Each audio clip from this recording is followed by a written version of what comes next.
And welcome back to JKLIVE here at Citizen Television, here with the former Speaker of the National Assembly, first ever after multi-party politics, and the fourth since independence. Francis Kaparo has written his memoirs. It's called Calming the Storms. That's right, Calming the Storms, and the book is launching tomorrow at Catholic University Auditorium from 4:30 in the afternoon. After that, it'll be available in stores across the city and across the country. Pick it up. This is great reading, riveting stuff in here, rich history, and I'm glad he wrote this book, despite the fact that someone stole his first manuscript. Mr. Speaker, you were telling us before the break, what are you doing now? And you talk about three things that you do.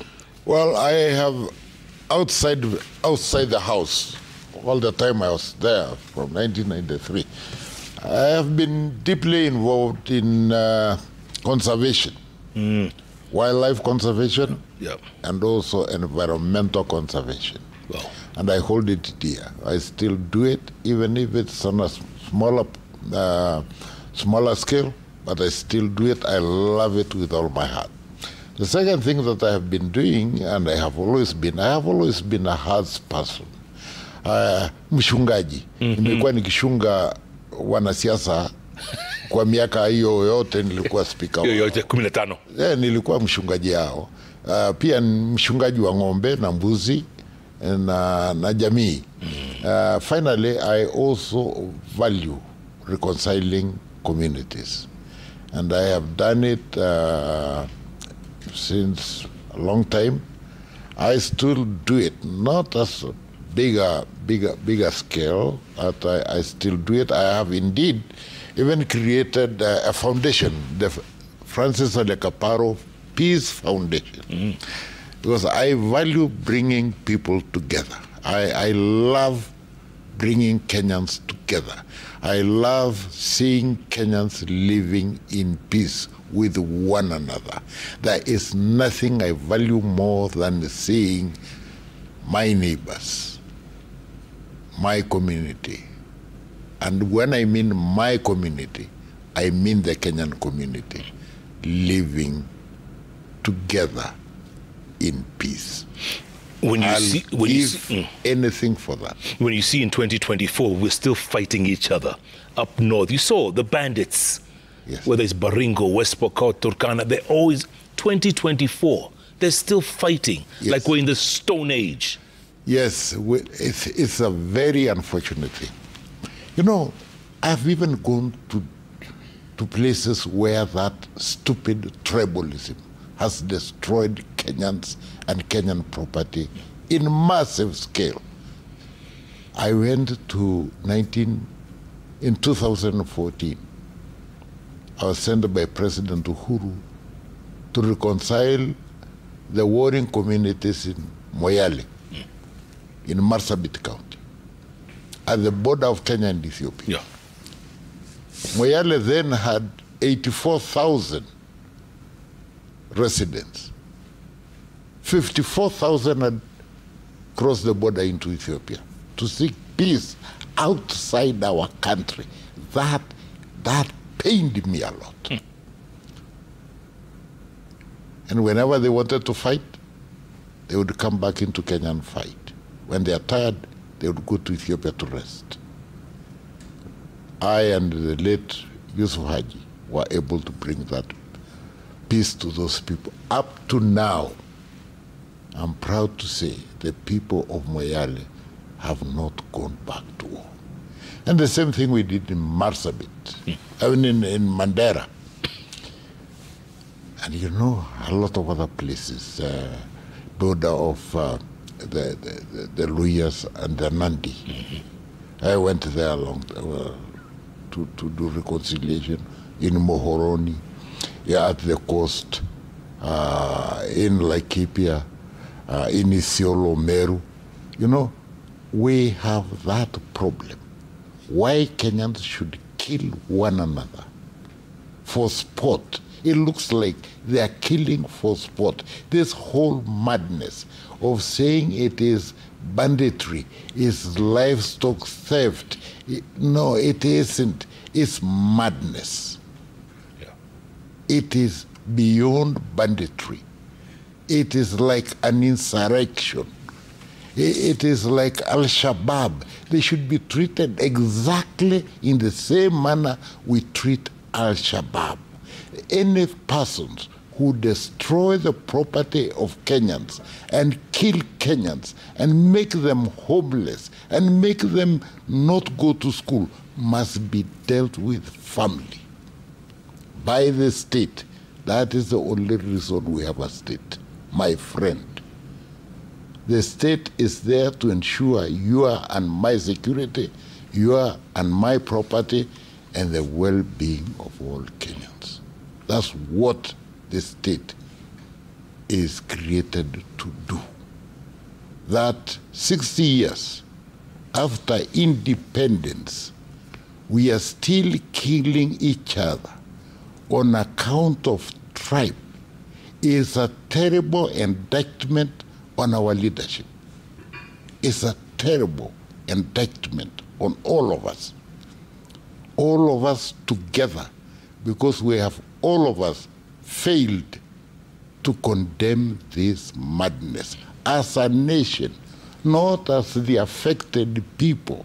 You see, we look, if there is, for example, problem in Baringo and you are in Nairobi, that is not my problem. Yeah. If there's a problem in Mandera, that is the other side of the world. My friend, Mandera is part of Kenya. My friend, Baringo is part of Kenya. If there's sickness in Mandera or Baringo or Turkana or Samburu or any other part of this country, there is sickness in you. You are sick because you are unable to help those Kenyans to stop that sickness, that madness.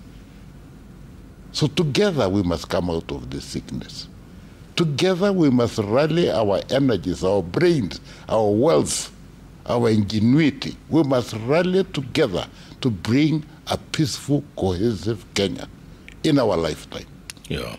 If we don't do that, it may consume us. God forbid. God forbid. Yeah. It almost did that to Rwanda 30 years ago, remember? Yeah. Let's take a look at the feedback, Madam Speaker. There's a lot of feedback coming in thick and fast from around the country and around the world. Babu Michael K. says, they say old is gold. It feels good receiving golden insights and exclusive history about our parliament from the horse's mouth, Mr. Ole Kaparo. Ask Mr. Speaker, what has really changed in parliament as far as our democracy is concerned? Are things better? Well, you should tell me that. You are the consumers of the services given by the Kenyan people. You are the best judges to tell me whether it is good or bad. But I hope we will do better than what was obtaining in my time. Let's hope that we will be doing better service to the Kenyan people as we go forward. As I said, I am very reluctant judging others because I'm not God. But I am a Kenyan too. And I feel the worry he is feeling. Brother or son, whoever you are, I am with you. Yeah. Let's think together. Let's act together. It's not enough to think. It's not enough to worry. It's not enough to lament. We must do some positive action to bring positive change to our land. And elect the right people. Exactly. Elect the right people. Sir Nixon Ndugira says, as the former NCIC chair, how he managed unity, equity and ethnicity, considering that nowadays some institutions have an awkward tendency of hiring employees from some dominant ethnic communities, failing the staff ethnic diversity test. Like you were saying, it's all about mutu wetu. Yes, you know, sometimes I used to do very unpopular things. But you know, as a leader, you must do things that are right, irrespective of whether they are popular. I ordered the government when I was in NCIC every year to give us statistics of their employees by their tribal groupings. Because the law is there. Right. The law says in any public office, and public includes government, every department of government, every parastatal, every university, every school, there shall be no more than 1/3 of people of one ethnic group in that office. 1/3. 1/3. And I remember the first census we did, a lot of very senior politicians called me to lament. And I just said, this is my job. I have to do it because it is important for Kenya and it is in the Constitution.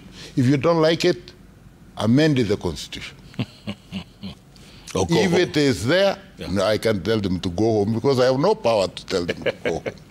They would rather tell me, go home yourself. But it's good to stand your ground. Absolutely. Yeah. Good. Elijah Feed says, Honorable Kaparo is a great man who has mentored many and gone out of his way to bring warring communities together. I have had the pleasure of reading his book, Calming the Storms, and it's full of golden history on the Kenyan cat scene. What is that? Something. Okay. Yeah, he knows what he means. He knows. But anyway, thank you. Thank you. Kei Gashima says, Speaker Ole Kaparo made me love listening to Parliament debates. He made me desire to one day become a member of Parliament, have visited Parliament thrice, and hopeful that one day I'll swear in as an MP. Gashima, dreams are valid. Good luck. Good luck. I am, Kalu Lepario says, I'm absolutely inspired by the unwavering strength and noble spirit of former Speaker Francis Ole Kaparo, a.k.a. Orda, on JKLIVE. A beacon of Ma leadership, he set a powerful standard for the National Assembly Speaker. Admirable in every aspect and respect. Well, I'm flattered. Well done.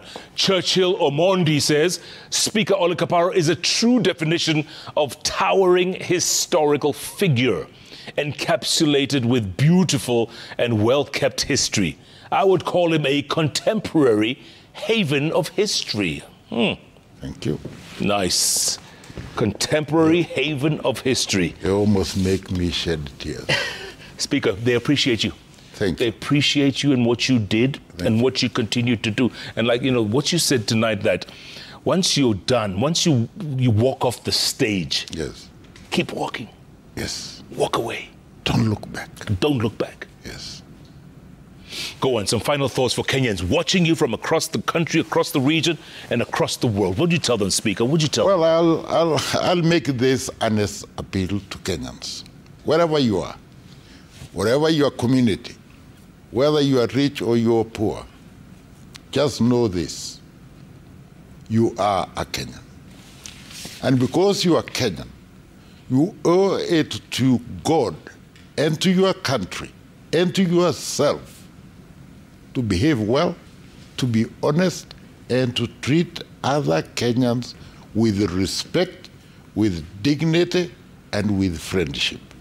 We must do all this because that would ensure that as a nation we have a future for our children and for our grandchildren and those that come after them. Please, please, Kenyans, mind yourselves.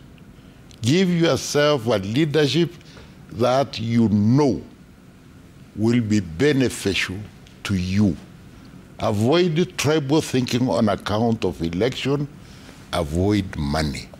Avoid hate. Don't do it blindly.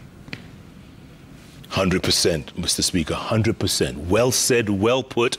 Listen to the words of a wise old man who's written a book that you all need to read. It's called Calming the Storms, folks. And that's what he did as Speaker and beyond. He's still calming the storms, whether it's in the environmental field or with his herds of cattle and sheep. He's calming the storms. Pick it up, folks. Tomorrow's a launch of the book at Catholic University Auditorium from 4:30 p.m. And after that, the book will be available across the country, across the region, and across the world. Pick it up, folks. Pick it up. It's a great read from a great man. Thanks so much for your time, sir. Thank you. I'm proud of you. Appreciate it. Well done. I'm proud of you. God bless you, sir. Thank you. Great man, inspiring man, and you'll be inspired by the book as well. Thanks so much for being a part of JK Live. You know, if it's Wednesday, it's all about those 3 letters on the keyboard that follow each other. JKL. Thanks for being a part of the show. KFX for me. Good night, good luck. God bless Kenya. God bless Kenya. Absolutely. Thank you. Thank you, sir.